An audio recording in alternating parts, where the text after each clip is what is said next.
بخاری شریف میں، مسلم شریف میں باب قائم ہوئے ہیں الجہر بالتامین. امام بخاری نے باب قائم فرمایا ہے الجہر بالتامین، اونچی آواز سے آمین کہنا.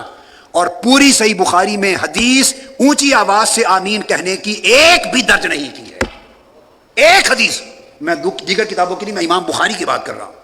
یہ امام بخاری صحیح بخاری کتاب الاذان پڑھ لیں، باب نمبر 111. ایک حدیث. میں دیگر کتابوں کے لیے میں امام بخاری کی بات کر رہا ہوں. یہ امام بخاری صحیح بخاری کتاب الاذان پڑھ لیں، باب نمبر 111، باب جہر الامام بالتامین، جہر الامام بالتامین. اور پھر آگے باب نمبر 113، اس میں ہے جہر المأمون بالتامین، امام کا اونچی آواز سے آمین کہنا. یہ باب نمبر 111 ہے. اور باب نمبر 113 میں ہے مقتدیوں کا اونچی آواز سے آمین کہنا. لکھ لیے دونوں باب. اب آپ غور فرما لیں. باب جہر الامام بالتامین 111 نمبر باب. اب میں نے ترجمۃ الباب سنا رہا ہوں. پہلے عنوان آ گیا کہ اونچی آواز سے آمین کہنا امام کا، اور آگے امام بخاری درج فرماتے ہیں حضرت عطا کا قول کہ ابن زبیر بیان فرماتے ہیں کہ ان کے پیچھے تھے، جب مسجد میں آمین کہتے تو اونچی آواز بلند ہوتی. قول بیان کیا. پھر سیدنا ابو ہریرہ کا قول بیان فرمایا، وہ صرف یہ کہ کسی کی آمین ترک نہ ہو جائے بس. حضرت نافع کا بیان کیا کہ وہ آمین ترک نہ کرتے. یہ ترجمۃ الباب کا مواد آ گیا. باب ہے امام اونچی آواز سے آمین کہے، امام بخاری نے باندھا. اور اس کے تحت جو حدیث دی امام بخاری، حدیث ایک ہی لائے، صرف اس موضوع پر حدیث ایک ہی ہے، اور اس حدیث میں اونچی آواز سے آمین کہنے کا سرے سے کوئی ذکر ہی نہیں ہے. میں حدیث پڑھ رہا ہوں.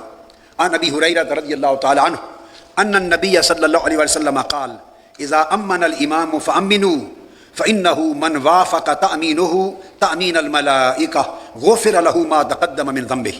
آقا علیہ السلام نے فرمایا جب امام آمین کہے، مقتدیو تم بھی آمین کہا کرو. جس کی آمین فرشتوں کی آمین کے ساتھ مل گئی، اس کی زندگی کے سارے پچھلے گناہ معاف کر دیے جائیں گے. کاش اچھا ہوتا، میں ائمہ حدیث کی پیروی میں عرض کر رہا ہوں، بہت اچھا ہوتا اگر امام بخاری اس حدیث کو باب فی فضل التامین میں لاتے. اس حدیث کے مضمون میں الجہر بالتامین کا تو سرے سے ذکر ہی نہیں ہے.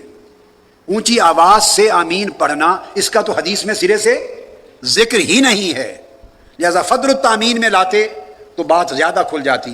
یہ وہ طریقہ جہاں محدثین نے ترجمۃ الباب سے اختلاف کیا ہے. حدیث سے کوئی نہیں کر سکتا، حدیث تو آقا علیہ السلام کی ہے.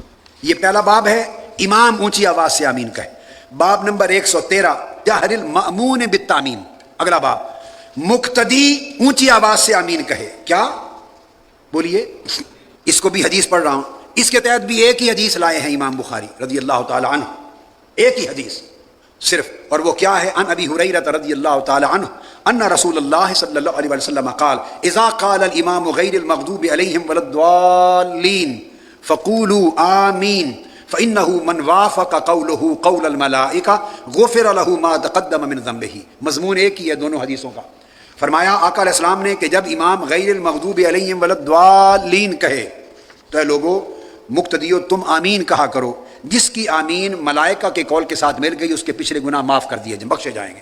اب اس پوری حدیث کے مضمون میں کہیں اونچی نیچی آواز سے آمین کہنے کا کوئی ذکر ہے؟ تو حدیث میں تو الجہر بالتامین کا ذکر ہی نہیں ہے. تو اچھا ہوتا کہ یہ حدیث بھی باب فی فضل التامین میں لائی جاتی، اور جہر فی التامین کا باب قائم ہی نہ کیا جاتا، اور فقہا پہ چھوڑ دیا جاتا وہ قرائن دیکھ کر کہ کون جہر ثابت ہوتا ہے یا صرف یہ درایت حدیث کا مسئلہ تھا، روایت میں تو ہے نہیں. آپ سمجھیں؟ یہ ترجمۃ الباب اور حدیث الباب کا فرق ہے جو میں سمجھا رہا ہوں صحیح بخاری کے حوالے سے. یہ آپ کے سامنے ہے ساری.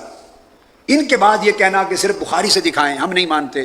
امام اعظم کی روایات جو ہیں ان کا مذہب بخاری مسلم میں ثابت نہیں، تو سارا کچھ آپ کے سامنے ہے.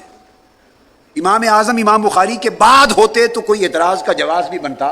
وہ تو امام بخاری سے 2 نسلیں پہلے وہ گزرے ہیں، ان کے پاس ان سے اعلیٰ سندیں ہیں، ان کی بات زیادہ معتبر ہے. وہ براہ راست یا صحابہ سے سن کے روایت کرتے یا تابعین سے سن کے روایت کرتے.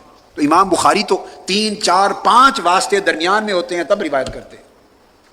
امام اعظم نے وہ حدیث از خود روایت فرما دی ہیں، اور ان کے ابواب انہوں نے ترجمۃ الباب الگ قائم کر دیے جس سے فقہ حنفی وجود میں آئی ہے. یہ ان تمام کتب میں اسی طرح یہ سارے ابواب ہیں.